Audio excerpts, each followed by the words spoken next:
Southwest Guizhou province, preferential policies were set to encourage companies to employ former drug addicts that have been placed in rehabilitation. And for more insight, let's speak again to Chen Jiahe, the equity strategy analyst at China Securities. Mr. Chen, what is the new regulation on government procurement about, and what's the significance of this new regulation? This kind of policy is mostly about the whole process of the government purchasing, that in the past there has been a lot of discretionary left to governments, and there is not a clear duty dividing between each section of the government.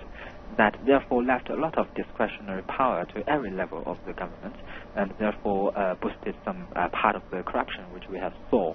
So these kind of new policies has set the duty much more clearly and the process much more clearly.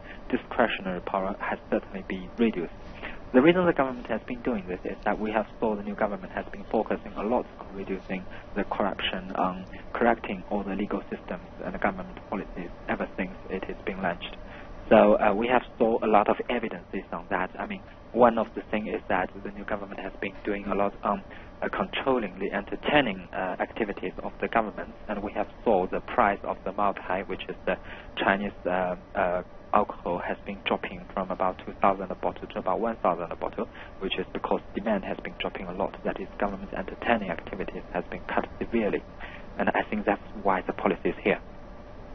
Thanks so much for your insight, Chen Jiahe, an equity strategy analyst at China Securities.